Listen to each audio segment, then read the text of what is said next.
Alright, here's a little update of what's going on here. This is the, I took the 4.2 out and carbed a 4 liter and then added the 2150 carb on here.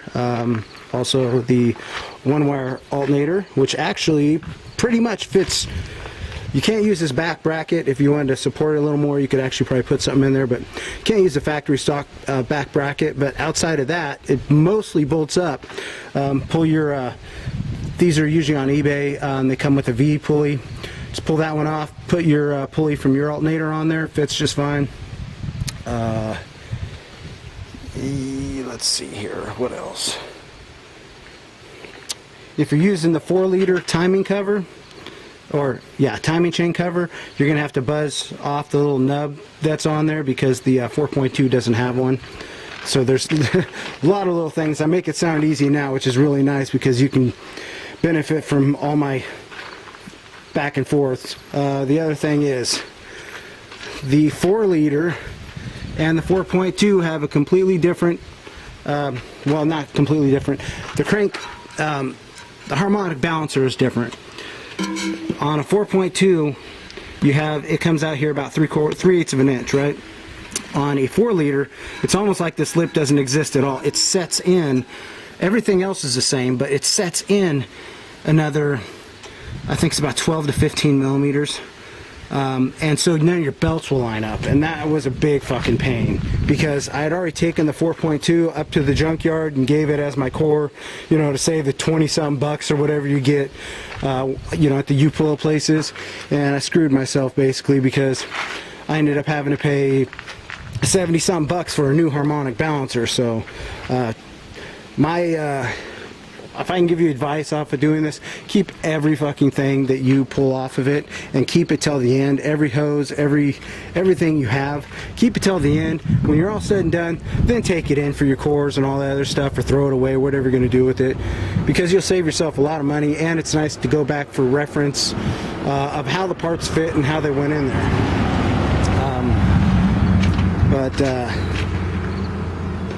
Let's see what else. Okay, so got the 2150 carb, and the throttle linkage has been kind of the biggest pain. So I still use the factory one that came in the Jeep. I just cut it up a bunch of different ways and welded it together to get me close to it. I still have some to do here to get this lined up right, but that's gonna work. So I'll have my throttle linkage. Fuel pump off of eBay, because the 4 liters do not have a place to put a manual fuel pump. Okay.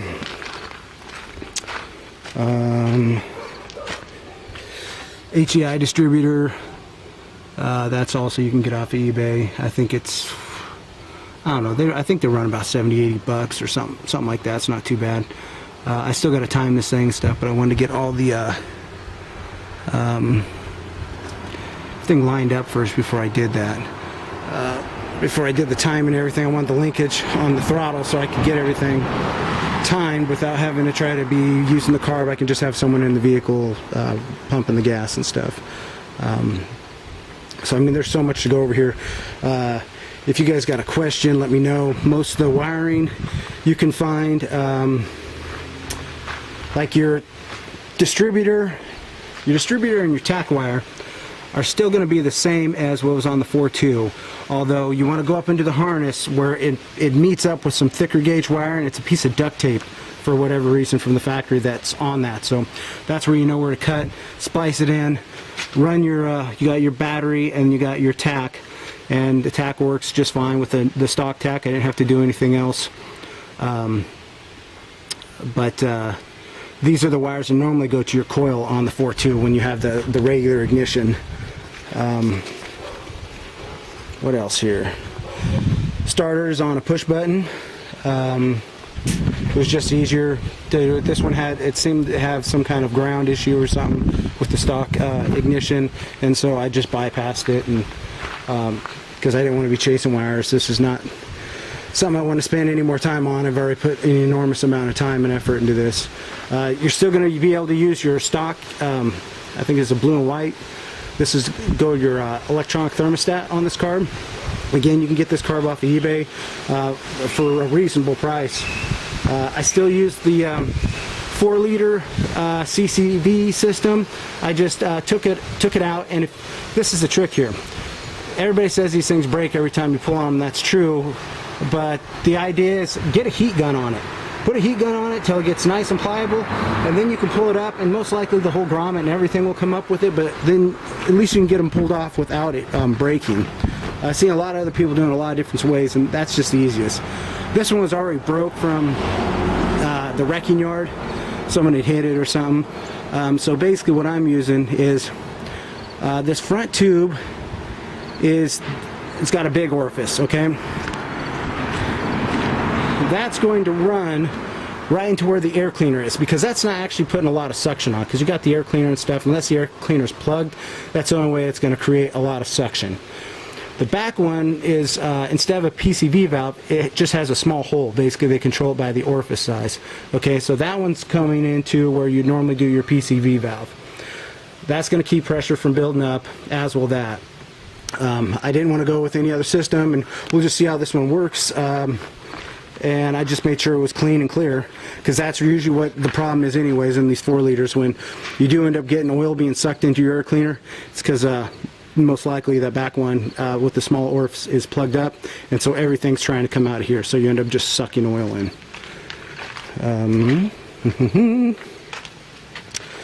Make sure you use the motor mounts from the 4.2. The 4.0, if you just kind of take a glance, they look identical, but they're actually off by, I don't know, like 1/8 of an inch or 1/4 of an inch or something.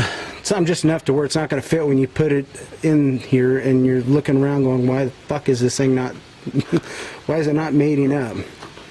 Okay, I use the oil pressure from the 4.2, just piped in where the 4-liter has it. And since I got rid of so much of the vacuum on here on this one, actually, I'm going to go and do the mod that makes the axle, you know, because normally you have a vacuum diaphragm, which is really shitty in these things, and it goes bad, or if it does go bad, it gets temperamental in the winter time, or if it gets some moisture or something in there. That little box right there, I'm going to eliminate the vacuum part of it and just keep that shaft locked in full time. So basically it just makes it a single axle shaft. I see a bunch of people saying, now I got posi traction and da da da da da. And that may be true if you have posi traction in this differential, but outside of that, you're not locking these together. This is not going to be a locked axle. The gears in here are what determine whether both tires are spinning or it's just going to the tire of least resistance. The only thing this thing does is connect these shafts. So it's basically the exact same. Once they're connected, it's like any like JK or TJ, they just came with a solid shaft. Okay, it doesn't do anything outside that. It's not going to wear anything anymore, you know, virtually speaking. But it is going to make it more reliable. And so when you do put it in 4-wheel drive, because the only time you're going to have 4-wheel drive going to that is when you switch your transfer case to giving power to the front. And still, this is an open differential. You'll have your 4-wheel drive, but it's not going to be any different, you know, with that being locked in full time or only when you're in 4-wheel drive. It's exactly the same. When you go around corners, one tire is still going to spin faster than the other. It's not like you have a locker in here or you have it welded up or something. It's not like that. All you're doing is making that shaft a solid shaft. So I've seen a lot of posts of people saying, "No, you know, look, now it's locked up." No, it's not. Still raise it up in the air and go ahead and give gas, and then have someone hold one tire, and you'll see that you only have 3-wheel drive or 2-wheel drive or whatever it is. So tomorrow I'm going to get all this stuff put in here, the radiator and all that stuff, and I got to work on this linkage. And let's see here. I got mine's a 10-inch air cleaner. Someone said that they didn't fit on there very well. It'd probably be better to get a 9-inch, which I'm not going to argue with that. 9-inch probably work too, just fine. But I don't really have any kind of clearance issue. You can see you got a full inch between there, and that engine shouldn't be rocking back and forth any more than that. Shouldn't be even half that. So I like the 10-inch air cleaner. I found a deal on it, so that's why I got it. It looks like got some little packaging damage, but it seals up fine. But yeah, the whole thing looking real good. I'm kind of jealous. I'm wishing I would have done it to my own, but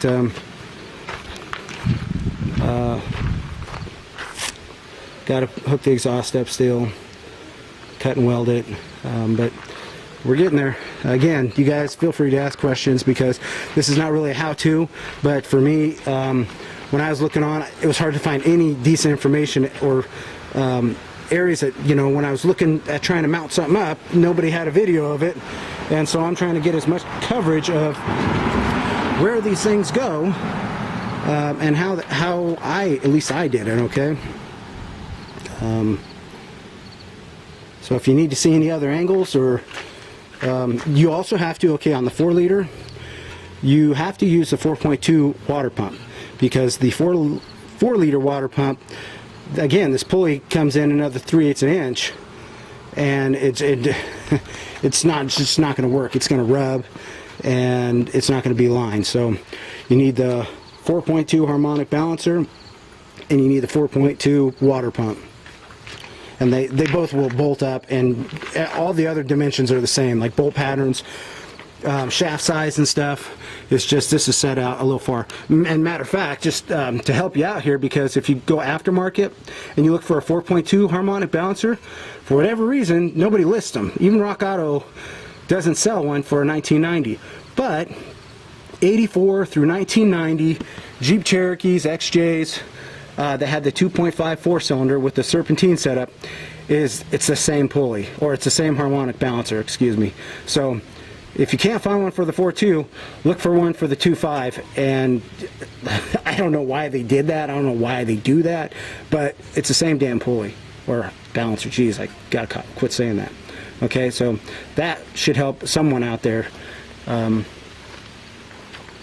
And you're going to have an issue with the pilot bushing also. You're going to need a 1-inch outer diameter by a 0.59-inch inner diameter. And you can either make one, or there's a couple companies that sell them. And that's if you have a pre-92 transmission and a post-92 4-liter. If you have a pre-92 4-liter, you shouldn't run into that issue. Okay, so I've said a lot. Again, if you have questions, let me know. I'm going with minimal wiring here. Again, 1-wire alternator, basically 1-wire distributor outside of the tack. You know, we got the 2150 carb. I still run the same fuel pump setup as what's stock, so you have your inlet down there. You can see you got your inlet and your outlet, and basically that just keeps from a bunch of pressure just building up against the seat, and I think that's a pretty decent idea. And then this goes back to the tank. So yeah, that's it for right now. Thanks.